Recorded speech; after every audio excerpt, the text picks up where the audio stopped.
Buenos días a todos, mi nombre es Abel Rodríguez, estoy estudiando Ingeniería Industrial en la Universidad Paraguaya Alemana y en el octavo módulo de termodinámica les voy a estar presentando el problema 4.149 del libro de June Sengel,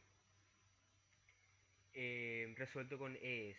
El problema dice así: un dispositivo de cilindro émbolo contiene 0,35 kilogramos de vapor de agua a 3,5 megapascales con 7,4 grados de sobrecalentamiento. A continuación, el vapor de agua pierde calor en los alrededores y el émbolo baja hasta un conjunto de topes, como puede ser visto en la gráfica. Y en ese punto, el cilindro contiene agua líquida saturada. El enfriamiento continúa hasta que el cilindro contiene agua a 200 grados centígrados. Nos pide determinar a. La presión final y la calidad, si es una mezcla. B. El trabajo de la frontera. C. La cantidad de calor transferido cuando el émbolo llega a los topes. Y D. El calor total transferido. Bueno, ahora pasando a la parte A.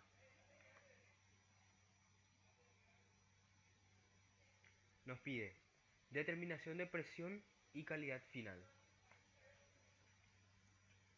Primero, consideremos cómo se encuentra el sistema cilindro-émbolo inicialmente. El problema nos dijo que el vapor de agua contenido ahí, dentro del cilindro, contenía una masa de 0,35 kilogramos a una presión de 3,5 megapascales o bien 3,5 por 10 al cubo kilopascales. También nos indicaba que tiene un sobrecalentamiento de 7,4 grados centígrados, por lo que mediante tablas, tablas del libro June Sengel podemos determinar la temperatura de sobrecalentamiento a dicha presión, la cual es 242,56 grados Celsius. Ahora, a ese valor de temperatura le tenemos que adicionar los 7,4 grados más que nos indica el problema que se sobrecalentó. Muy bien, ahora ya tenemos todos los datos del estado inicial. Luego, mediante ES podemos calcular el volumen específico en ese estado, o sea, el volumen específico 1, como le llamé yo en mis códigos. Tenemos NU sub 1 es igual a volume, water, temperatura T1 y presión P1. Eso nos va a indicar qué volumen específico tenía el vapor de agua en ese momento, es decir, metros cúbicos por kilogramos, el cual nos da un resultado de 0,0587 metros cúbicos por kilogramo. Este dato lo guardamos y lo vamos a volver a usar luego. Pasando al estado 2, consideramos ya cuando nos indica el problema que el vapor de agua pierde calor, por lo que el émbolo baja hasta los topes. Entonces, como dice perder calor, se reduce el volumen hasta el conjunto de topes, donde se encuentra agua saturada. Pero como si teníamos vapor de agua, entonces lo que podemos deducir es que el calor quitado fue lo suficientemente necesario para cambiar de vapor a líquido saturado. Entonces, considerando que es agua saturada, no hay un porcentaje de vapor incluido. Entonces nuestra calidad de vapor es 0. X sub 2 es igual a 0. Como se produjo un cambio de estado de vapor de agua al líquido saturado, se tiene que la presión debe ser la misma, así como pudimos ver en las gráficas de presión versus volumen. Cuando las isotermas pasan por el domo, estas se encuentran a una presión constante. Por eso es que podemos asumir que la presión 1 es la misma en la presión 2. Y mediante los códigos de S podemos hallar también el volumen específico en el estado 2. Así tenemos NU sub 2 es igual a 0,001235 metros cúbicos por kilogramos. Ahora, pasando al estado 3, se tiene que el émbolo ya no puede bajar de los topes, pero nos indica que el líquido se enfría hasta una temperatura de 200 grados centígrados. Entonces, al producirse solamente enfriamiento y habiendo topes para el émbolo, la temperatura varía pero el volumen no. Así que su volumen específico es el mismo. NU, acordemos que significa volumen específico, es decir, el volumen que es independiente de la masa, por lo que es intensiva independiente. Así tenemos que NU sub 3 es igual a NU sub 2, lo cual significa que el volumen específico en el tercer estado es el mismo que el volumen específico en el segundo estado. Pero luego también ponemos como dato que la temperatura baja a 200 grados centígrados, por lo que nuestra temperatura 3 es de 200 grados centígrados. Ahora, calculando lo que nos pide el problema en la parte A, nuestra calidad en el estado 3 y nuestra presión en el estado 3, los cuales podemos determinar fácilmente mediante ES, ya que conocemos dos variables intensivas independientes, las cuales son volumen específico y temperatura. Entonces tenemos X sub 3, calidad en el estado 3, que es igual a 0,00062, y nuestra presión sub 3, que nos indica que poseemos una presión de 1554 kilopascales.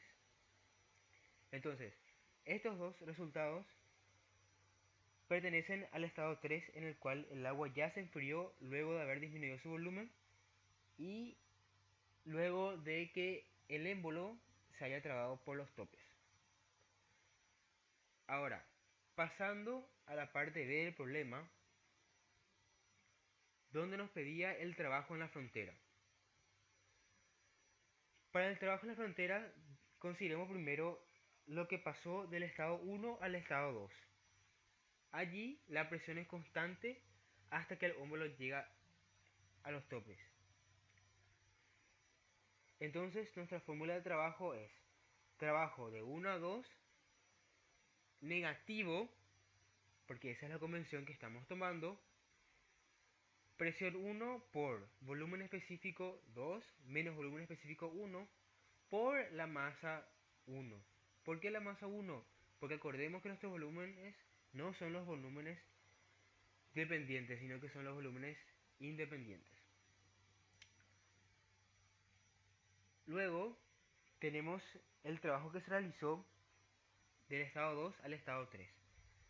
Pero como allí nuestro émbolo está trabado por los topes, esto nos indica que no hay variación de volumen. Entonces tenemos que el trabajo que nos piden en la parte B, es decir, el trabajo en la frontera, es solamente el volumen de 1 a 2, el cual tiene un valor de 70,4 kJ. Este trabajo es positivo debido a que el entorno genera trabajo hacia el sistema, es decir, el sistema reduce su volumen. Pasando a la parte C, nos pide la cantidad de calor transferido cuando el émbolo llega a los topes. ¿Qué quiere decir eso? Es el calor que se pierde cuando pasa del estado 1 al estado 2, es decir, cuando disminuye su volumen. Entonces, teniendo en cuenta la primera ley de la termodinámica, se tiene que la variación de energía interna es igual al calor más el trabajo. Pero, como se tiene que delta U, es decir, la variación de energía interna, es lo mismo decir a masa por variación de energía interna específica, es decir, independiente de la masa, se tiene que masa de 1 por variación de energía interna específica es igual a calor más trabajo. ¿Por qué usamos esta ecuación? Porque podemos obtener todos los datos de S, es decir, la masa 1 ya tenemos que es de 0,35 kilogramos. La energía interna 1 podemos calcular mediante un comando que es int energy water, temperatura es la temperatura del estado 1 y pressure, que es presión, es la presión del estado 1. Así, esto nos da un valor de 22.623 kilojoules por kilogramos. Ahora, la energía interna específica en el estado 2 lo calculamos de la misma manera, solo que como parámetros le damos esta vez la calidad y la presión. Tengamos en cuenta que la calidad habíamos dicho que era de 0.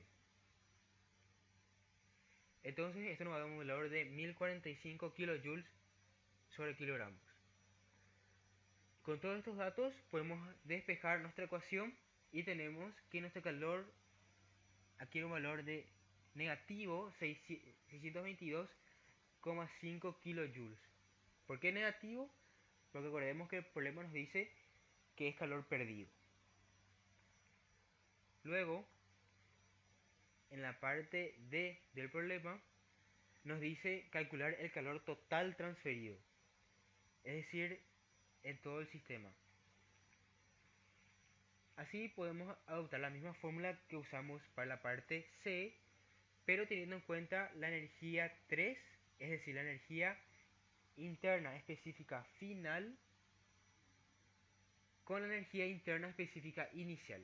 Así tenemos masa 1 por energía específica 3 menos energía específica 1 es igual a calor total, que es lo que queremos hallar, más el trabajo.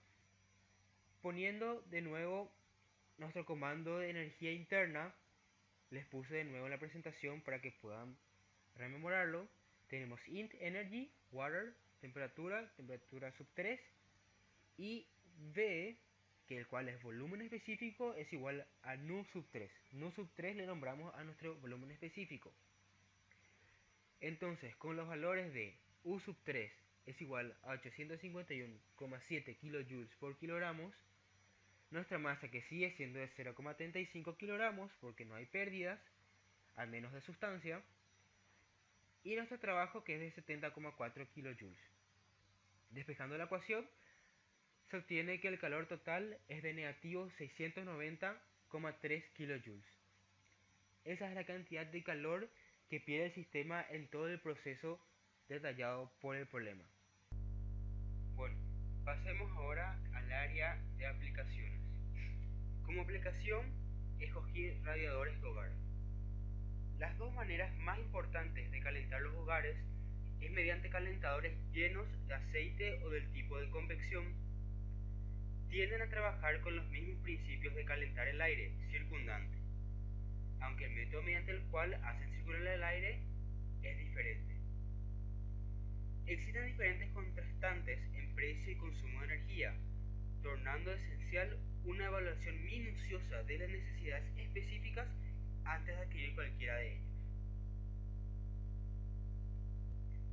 Los calentadores llenos de aceite funcionan circulando aceite a través de las bobinas de un radiador. El aceite tiene propiedades especiales para conservar el calor, reteniéndolo durante largos periodos de tiempo, y no requiere un calentamiento continuo. El aire circundante se calienta por las bobinas y irradia hacia arriba y afuera, como es posible ver en la figura que se muestra de hacia el lado derecho. Transmisión de calor por radiación. Un calentador a convección, mejor llamado calentador de aire forzado, aspira el aire de una habitación, lo calienta en una cámara central, tal como un horno, y sopla el aire caliente nuevamente hacia la habitación, tal como puede ser en la figura hacia la mano izquierda. Transmisión de calor por convección. Pasemos a las ventajas del aceite. Los calentadores llenados con aceite son por lejos la opción más barata. Requieren una potencia generalmente menor que otras formas de calefacción, y debido a que el aceite conserva el calor, permanecen a esta temperatura por un largo tiempo. La radiación gradual de calor de un calentador con aceite mantiene la temperatura uniformemente. Ahora, en cuanto a la convección, se tiene que los sistemas a convección calientan una habitación mucho más rápido. Si una casa ya está equipada con un sistema de tuberías, un sistema de convección será por lejos la opción más rápida. En cuanto a las desventajas del llenado con aceite. Los calentadores llenados con aceite pueden ser bastante lentos. El proceso de calentar el aceite, luego calentar el aire y luego radiar el aire caliente alrededor de un área demanda tiempo. Si existiera una fuga de aceite por las bobinas, puede ocasionar irritaciones o quemaduras de la piel. En cuanto a los calentadores de convección, luego de algún tiempo calentando una habitación, terminan siendo bastante ineficientes, debido a que la mayor parte del aire caliente termina en el cielo raso. Si se colocan demasiado cerca a una ventana y hay corrientes de aire, el aire frío circulará constantemente a través del calentador y potencialmente lo sobrecalentará. De hecho, los calentadores a convección son una de las principales causas de incendio en las casas. También consumen bastante potencia y en el largo plazo serán la opción más costosa. Así podemos dar fin a la presentación, que equivale al tercer parcial de termodinámica. Muchas gracias, me despido, mi nombre es Abel Rodríguez.